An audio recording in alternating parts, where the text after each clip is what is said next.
After college, my wife landed a job at a major retail corporation's headquarters and quickly climbed the corporate ladder. Meanwhile, I pursued my dream of being my own boss and started a business.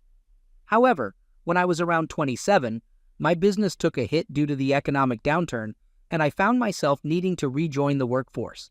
My wife, ever the supportive partner, used her connections to help me find a job, especially since we were expecting our second child and needed the additional income. I ended up working at the same company as my wife, albeit in a different department. At that point, my wife was earning more than me since she had a head start in the company and I was just getting my feet wet in the corporate world. I remember one time, while having a beer with a male colleague, he casually mentioned that he'd heard some chatter from folks in my wife's department.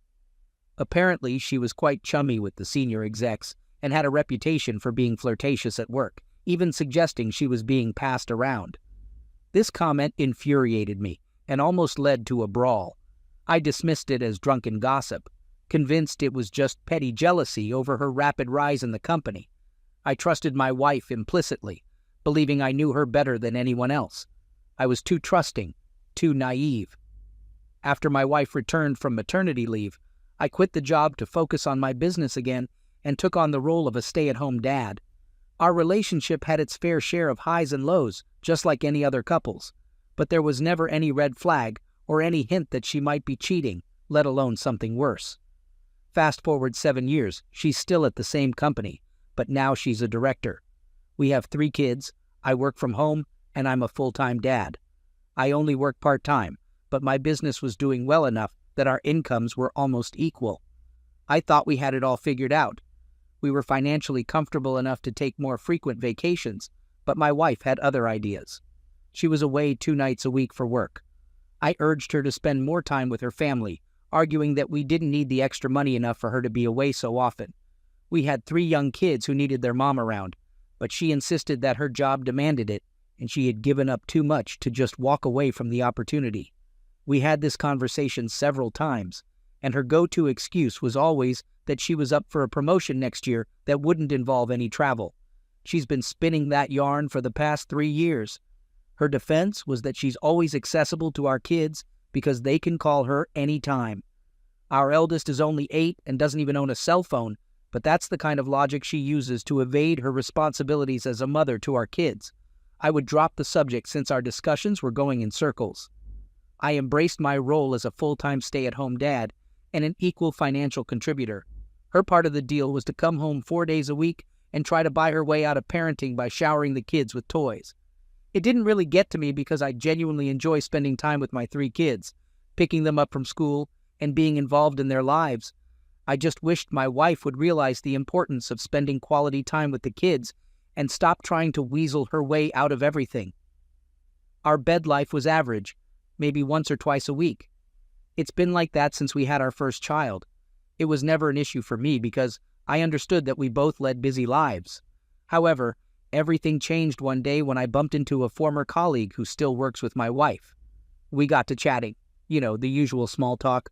I mentioned to him how hectic my wife's work schedule is and how she's always traveling. He works in the same department as my wife, so he knows her routine inside and out.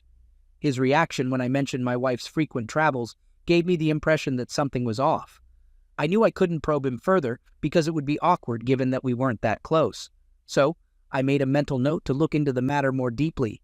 When I got home, my suspicions grew stronger, and I had a feeling that my wife was hiding something. She always dressed well for work, so that wasn't a giveaway. Her wardrobe hadn't changed, and we still shared the same connection we had when we first started dating. The only difference was her frequent travels. Since I had become a stay-at-home dad, I decided to investigate further by installing a GPS tracker on her car. I noticed that she would spend the night at various hotels within a 30-mile radius of her workplace on the days she was supposed to be traveling. I decided to show up at one of these hotels one day to find out what was really happening. I hired a babysitter and stayed in the parking lot until the following morning when she emerged from the hotel with my former boss, who was her work colleague at the time.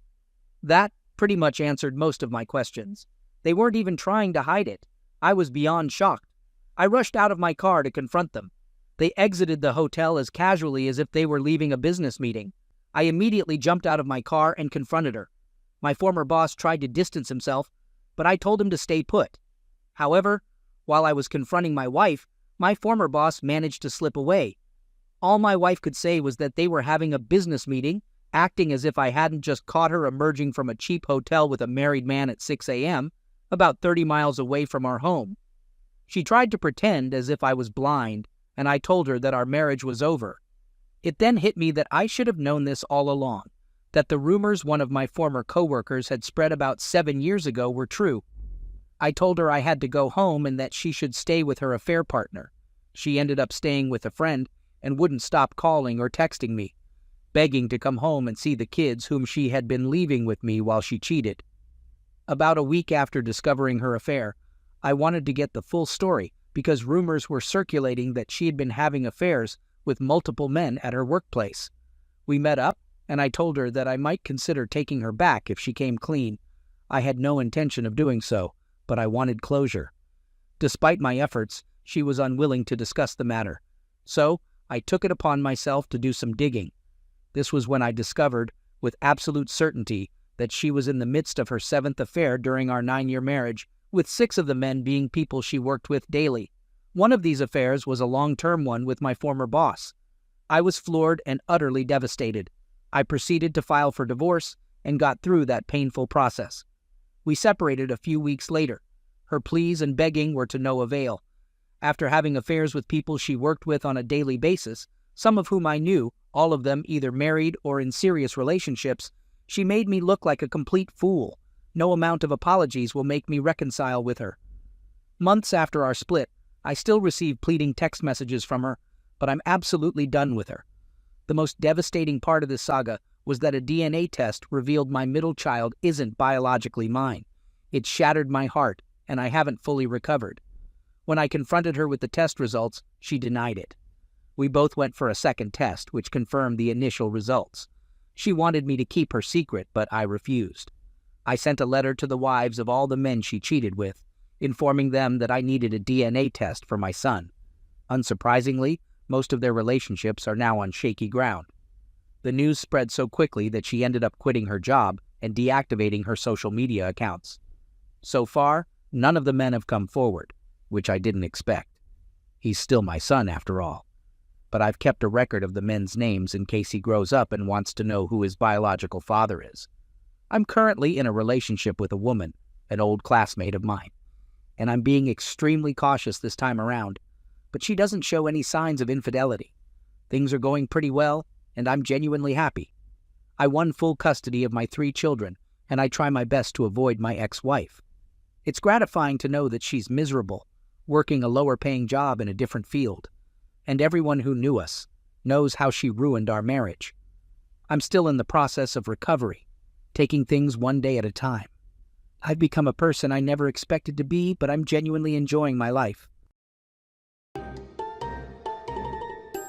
Second story. I've never sought professional help, but every girl I've been with has thought I might be a sociopath. It's something that makes me question myself. I had been trying to persuade my girlfriend at the time to go on a trip she wouldn't be interested in, so I spent months doing things to make her more open to the idea. One morning I decided to surprise her by going to her apartment with flowers. It was around 6:30 a.m., and my plan was to make her breakfast while she was still asleep. Since I didn't have a key, I manipulated the lock to let myself in. When I entered her bedroom to place the flowers, I saw her asleep with another guy in her bed.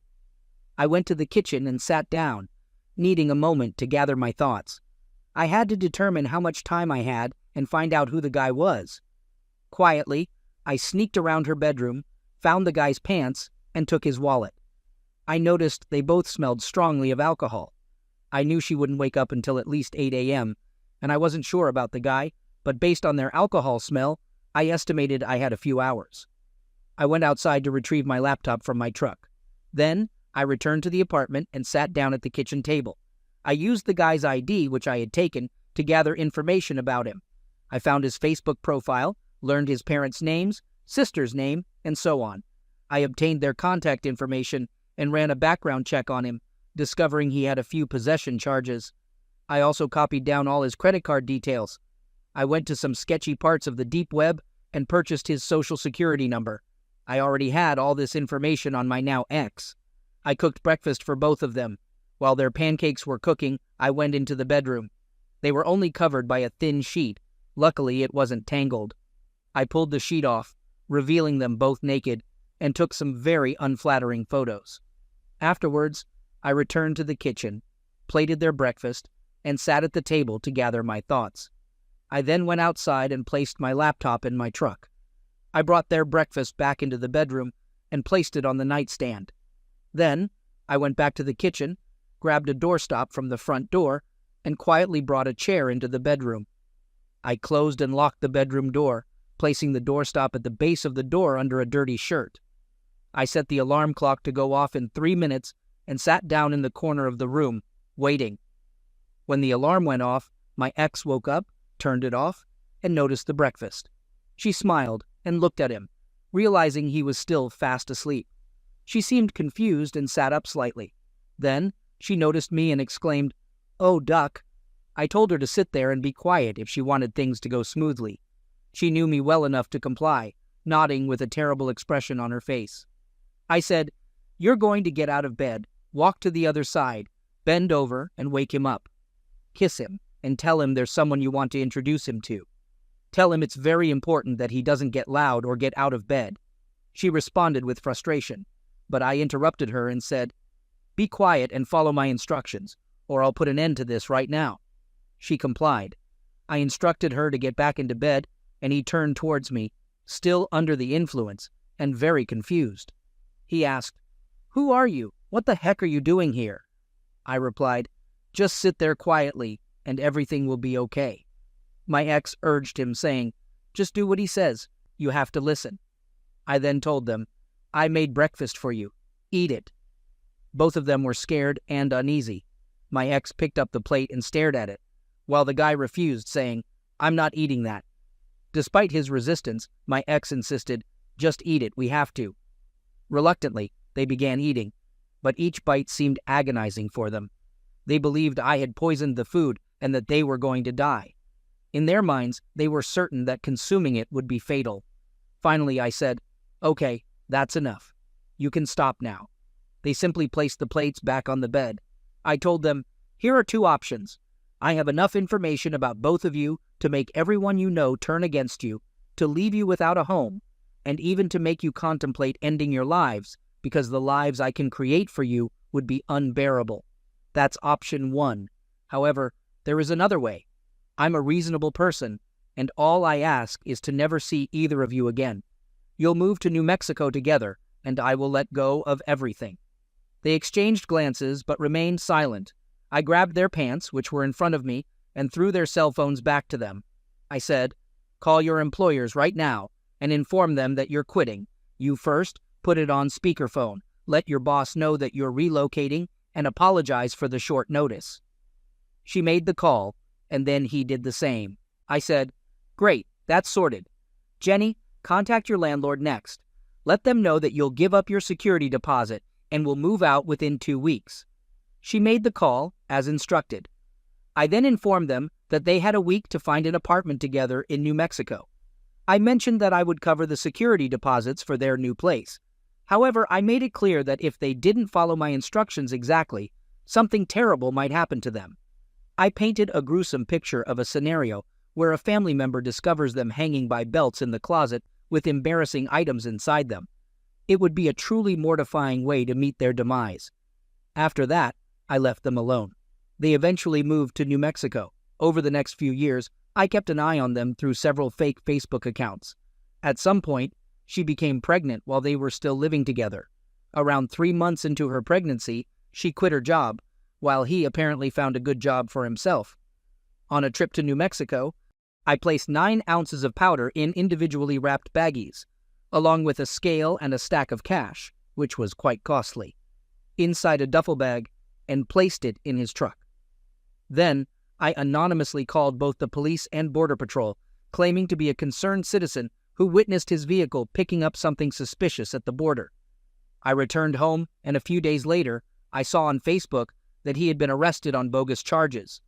It turns out, due to his prior criminal history and the evidence of intent to distribute, He received a sentence of around 20 years. As for her, she ended up seeking refuge in a women's shelter. When she gave birth, she made the difficult decision to put her daughter up for adoption. Since then, I haven't been able to keep track of her whereabouts. She seems to have disappeared completely, and I strongly suspect that she is homeless. My wife and I have been through some tough times during the 10 years we were together before getting married, and that's what made me choose her as my partner and propose in 2020. We had an incredible year in 2022, a fantastic wedding, an amazing honeymoon where we reconnected, and I had put a lot of effort into our relationship, which was paying off. We were both successful at work, getting promotions, and we were excited about starting a family, although we hadn't been successful yet, and planning to buy a house. By the end of 2022, we were on top of the world, but it turns out we had different reasons for feeling that way. In 2019, we became really close friends with another couple, whom we had known casually for a few years before that. The guy was my wife's co-worker, and we became very close to them and their kids. Things changed when his wife unexpectedly got pregnant during the COVID pandemic. My wife and him became extremely close, texting each other all the time and being more affectionate than I was comfortable with, although our community is generally touchy-feely, so that aspect bothered me the least. They started hanging out alone, and I noticed my wife being overly concerned about his well-being when we were on trips together and so on. As far as I knew, my wife had never cheated before, and we had always been clear about our commitment to monogamy throughout our 13-year relationship. I trusted her completely, and things were going really well between us.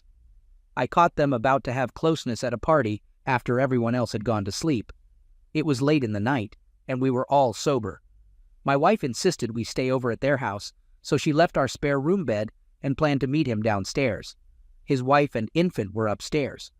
As soon as I discovered them, I kicked my wife out and immediately cut off communication with her for 72 hours because I was afraid of what I might do in my anger. The AP ended up telling his betrayed spouse before I could, and she reacted in a similar way. Later that week, I learned from the other betrayed spouse that this affair had been going on for 1.5 years, even before we got married. There were multiple instances of them hooking up, apparently no closeness, but I suspect they're not telling the whole truth. And it became clear that it was more than just a mistake between friends. To make matters worse, the AP is one of my closest friends, and he apparently justified the affair to his wife by claiming that I had given him implied consent since I mentioned I was happy about my wife having a close friendship with him. It's absolutely insane. I'm completely devastated. It has been a couple of weeks now, and I've gone through all the emotions that many of you have experienced. I kicked my wife out, and I've been dealing with weeks of drinking, crying, breaking things, and going to therapy. I'm incredibly grateful for the amazing support from my friends. For what it's worth, my wife does seem genuinely remorseful. She has taken full responsibility for the damage and harm caused. She hasn't tried to manipulate or deceive me, and she has been honest with our friends.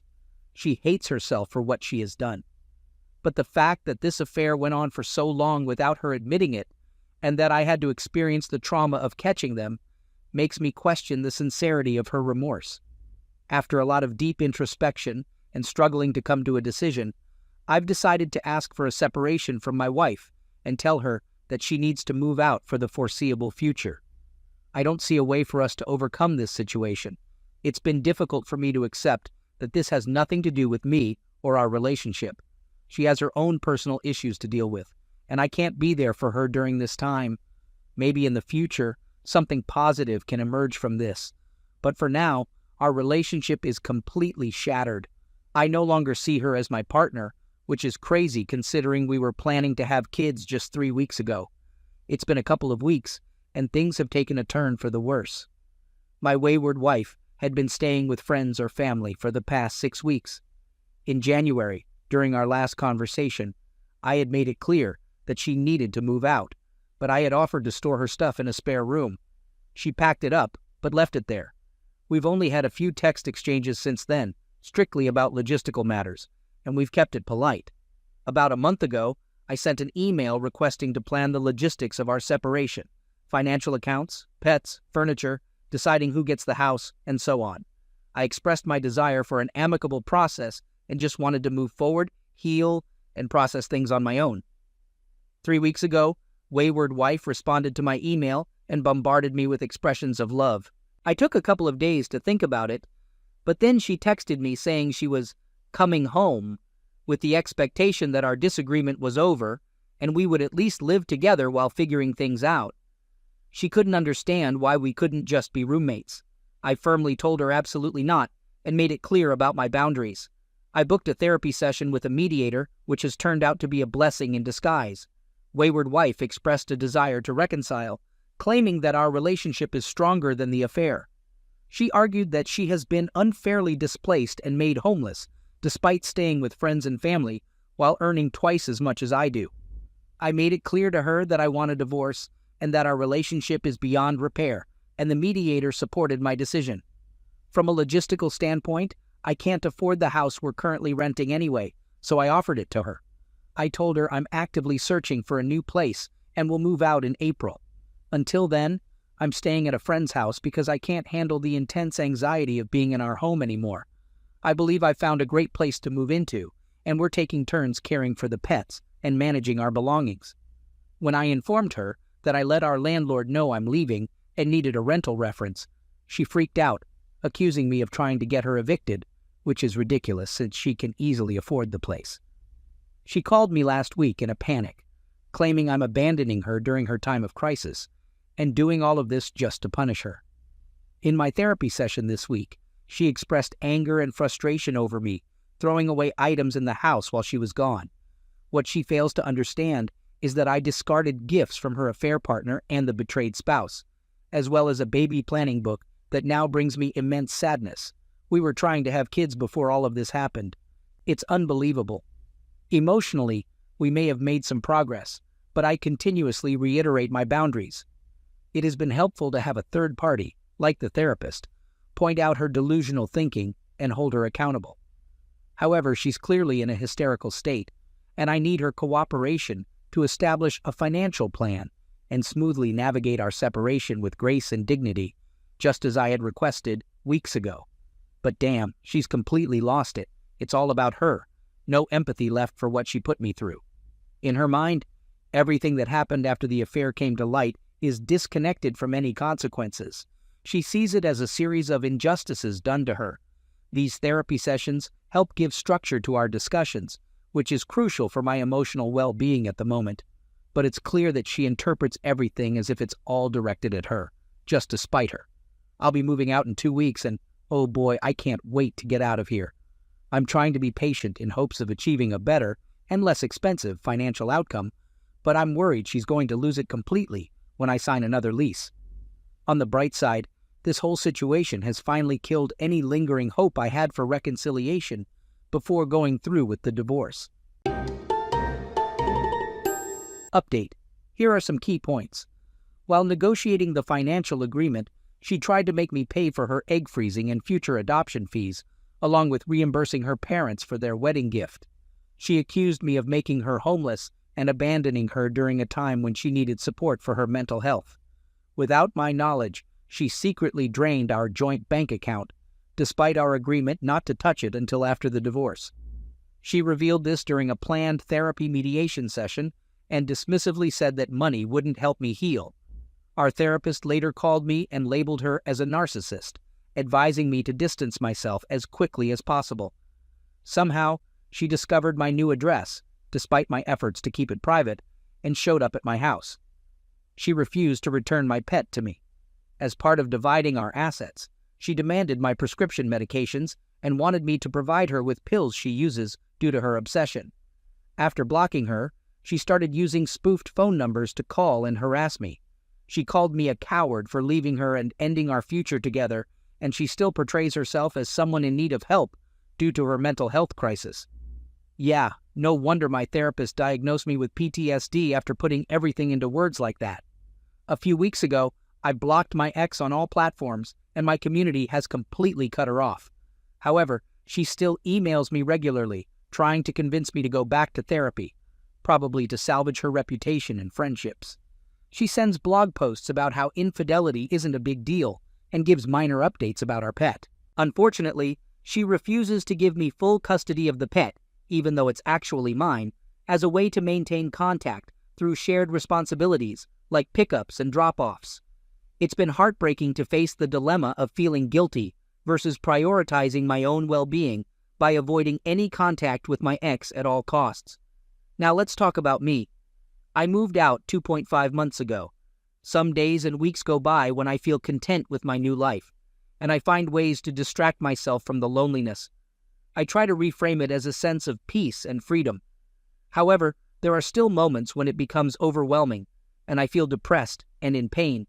I experience a sense of emptiness, numbness, and question the purpose of my life. Although I have a fantastic therapist, a supportive group of friends, engaging hobbies, and a healthy self-care routine, there are limits to how much they can alleviate the pain. The other betrayed spouse and I are really close. We were good friends long before this. She's incredible and serves as a shining example of strength that I admire.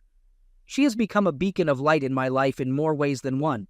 However, there are still many challenging days. She has also filed for divorce.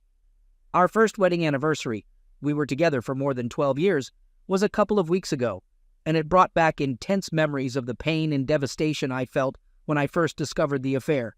I've been feeling angry, depressed, and overwhelmed by the unfairness of losing the life and partnership that I had worked so hard to build and was proud of.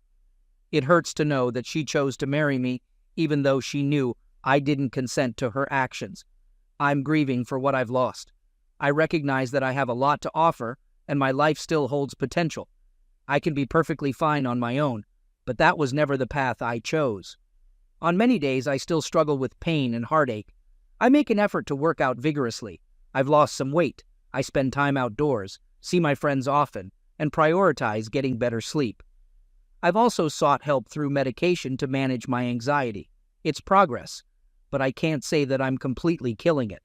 Unfortunately, I'm still dealing with the effects of the situation. Filing for divorce this week and working on a financial agreement didn't bring me much satisfaction. There was a small sense of accomplishment, but it was overshadowed by the worry that she might react in an extreme and unpredictable way. I'm still not functioning at 75% of my capacity at work, and it's starting to take a toll on me, especially because I work in a demanding field, despite having a boss who understands my situation. I try to focus on the present moment and not think too far ahead.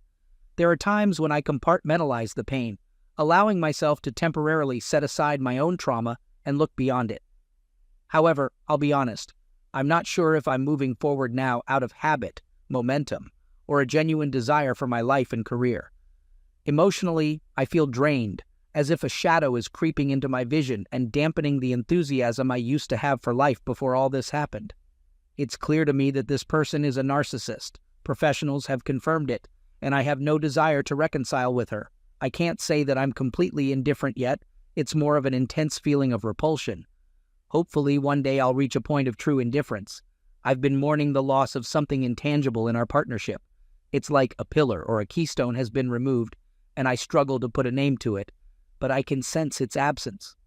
Perhaps it was the belief or faith in myself and my path that came from someone I deeply loved.